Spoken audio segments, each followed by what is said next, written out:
Bom, gente, vamos fazer uma rápida revisão aqui sobre matrizes da linguagem C, programando o exemplo proposto, em que nós simplesmente vamos preencher uma matriz com dados fornecidos por um usuário e depois vamos imprimir essa matriz na tela.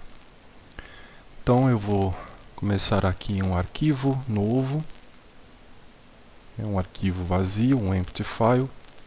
Já vou salvar esse arquivo. Então salvar arquivo como? Então vou dar o nome no arquivo, exemplo 6, nome sem espaço, sem caracteres especiais, lembrando da extensão .c. Ótimo. Já vou fazer a inclusão das bibliotecas necessárias, né? Então vou usar aqui um include e vou incluir a stdio, a Standard Input Output, lembrando da extensão .h. A stdio se faz necessária para o uso dos comandos printf e scanf. Vou definir aqui a função principal do nosso programa. Então, int main, né? Então main de principal, como é uma função, né? Preciso abrir e fechar parênteses. E aí, insiro as chaves e dentro dessas chaves vamos fazer o nosso programa. Como essa função é uma função do tipo inteiro, ela deve retornar, então por isso um return e aqui no final algum valor do tipo inteiro. Então a gente pode pôr aqui um return 0. Muito bem. Bom, como que eu declaro uma matriz? Eu declaro uma matriz da mesma forma que eu declaro um vetor.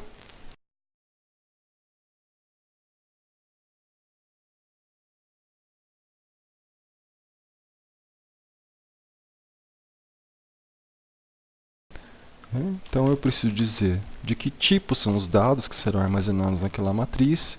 Então neste exemplo, tipo inteiro, o nome matriz, o nome que eu quero dar para a matriz, e o tamanho. Então no vetor eu dizia lá quantos elementos tinha o vetor. Agora eu preciso dizer quantas linhas tem essa matriz e quantas colunas tem essa matriz. E está declarada a nossa matriz.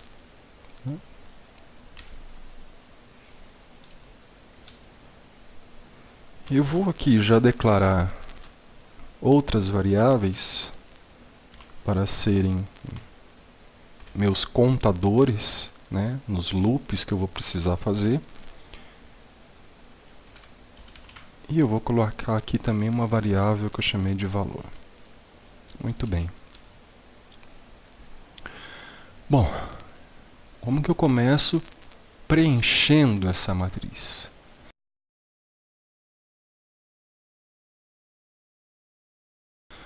Bom, eu vou precisar de um loop para varrer todas as linhas, ou seja, percorrer todas as linhas.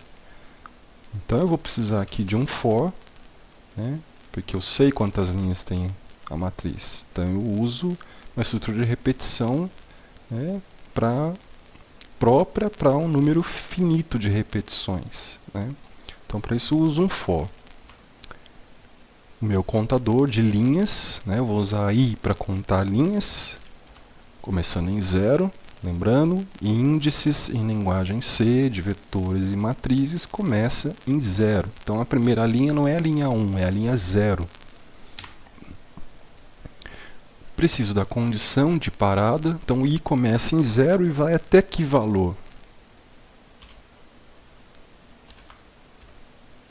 Menor ou igual a 2. Né? Se eu tenho uma matriz com 3 linhas, isso significa que essa matriz tem a linha 0, a linha 1 e a linha 2. E um i mais para incrementar o valor de i. Certo. Bom, e o que eu coloco dentro desse for? Bom, supondo que eu esteja na linha 0, então eu preciso agora preencher a linha 0.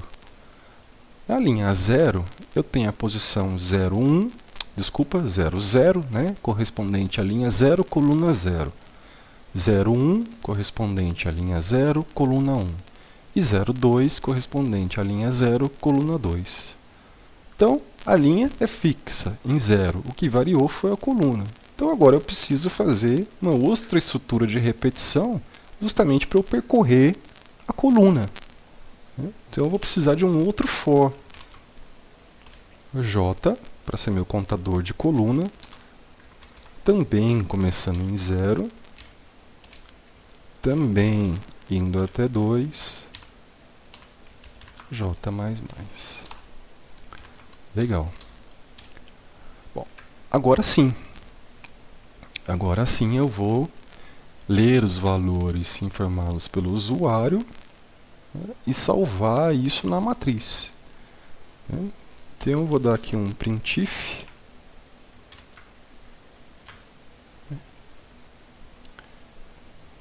E vou colocar aqui, digite o valor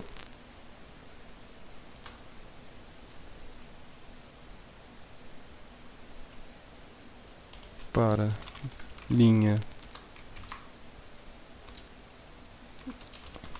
e coluna, certo?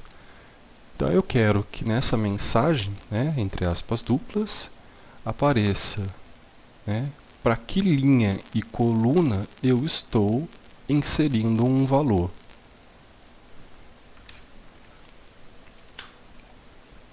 Bom, então depois da minha mensagem, depois das aspas duplas, eu preciso informar que variável, né, de que variável será extraído o valor para a linha e de que variável será extraído o valor para a coluna.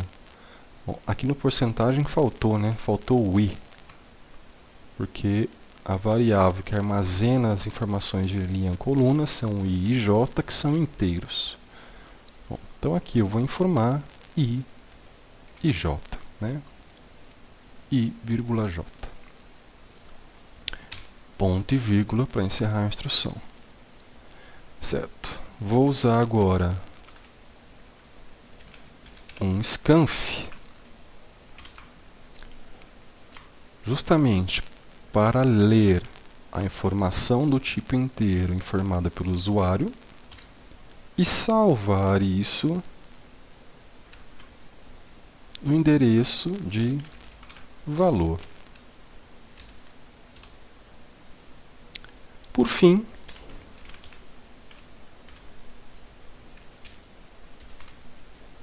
eu vou atribuir este valor para a posição da matriz que eu desejo. No caso aqui, essas posições são novamente representadas por IJ. Então, linha I, coluna J. Bom, com isso está preenchida a nossa matriz. Certo. E para eu imprimir essa matriz na tela?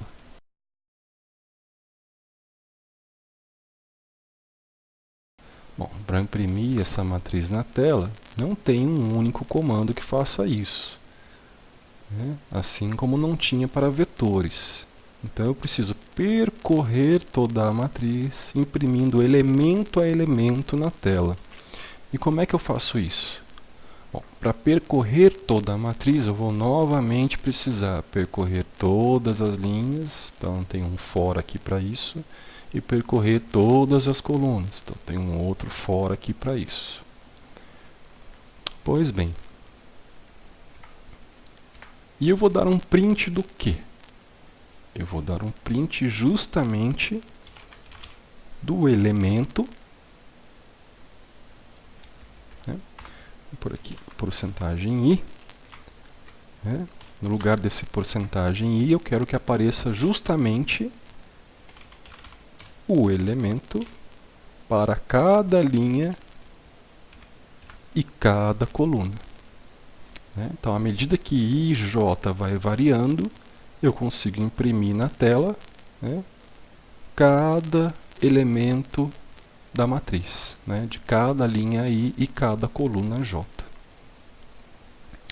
Bom, Eu vou rodar isso aqui, tá? Vai ter um probleminha, né? E a gente vai ver no resultado qual é esse probleminha e depois a gente volta para corrigir.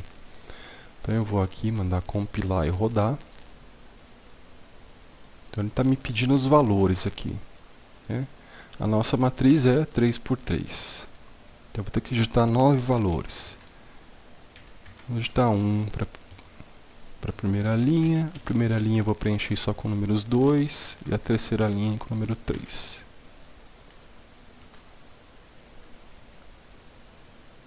Certo. Bom, olha o que aconteceu com o resultado do nosso print.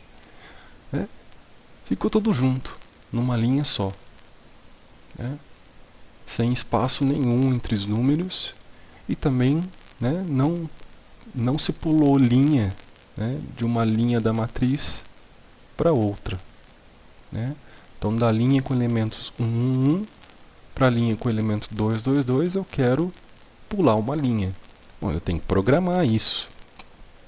Bom, primeiramente, para eu ter um espaço entre os elementos, é muito simples. Aqui depois do porcentagem i, eu dou um espaço. Tá? E para pular a linha? Bom, para pular a linha, o que eu preciso? Depois de ter mostrado na tela uma linha completa, né? Ou seja, para ter mostrado uma linha completa, eu tenho que ter percorrido todos os valores j, ou seja, percorrido todas as colunas para um dado i. Então, depois que eu percorri uma linha completa, ou seja, depois que eu percorri todas as colunas, eu tenho que mandar pular a linha. Então, eu vou fazer isso. Então, depois de ter percorrido todas as colunas, né, para uma dada linha i, eu vou dar um comando aqui só para pular a linha. Não existe um comando só para pular a linha, né? Eu preciso, na verdade, dar um print sem nenhuma mensagem. No lugar da mensagem, eu simplesmente ponho um /n e um ponto e vírgula no final do print. Bom, vamos lá, vamos compilar e rodar de novo e ver se isso resolveu. Tem algum errinho? Está me dizendo aqui, referência indefinida para print, linha 24. Faltou o F aqui, né? Print F. Vamos lá de novo, compilar e rodar. Agora sim. Foi um número errado ali, mas tudo bem. Agora está lá, 1, 1, 1. Ficou deslocado aqui, porque eu digitei 32, né? Então ficou 32, 2, 2, 3, 3, 3. Para ficar um pouquinho melhor, no caso de ter, né, não ter esse deslocamento, caso o número tenha mais dígitos que o outro e tal, eu posso, no lugar de um espaço aqui nesse porcentagem i, colocar um /t, ou seja, um comando de tab. Vamos lá de novo. Vamos colocar agora números com diferentes tamanhos para a gente ver o resultado. Então está lá o resultado. Aí fica um pouquinho melhor a aparência da nossa matriz. Certo, mas tudo que eu fiz foi preencher matriz e imprimir matriz, certo? Bom, mas para fazer quase todo o resto, quase todos os outros problemas de operações com matrizes, soma dos elementos da matriz, achar o maior elemento de uma matriz, multiplicação de matriz, soma dos elementos da diagonal principal, etc, etc. Para fazer quase tudo isso, eu vou ter que percorrer a matriz. Para percorrer a matriz, essa estrutura de duplo for é praticamente quase sempre dispensável. E para acessar os elementos da matriz, está aqui. Matriz, índice i, índice j, o índice para a linha, o índice para a coluna. Muito simples. Com isso a gente encerra o exemplo 6.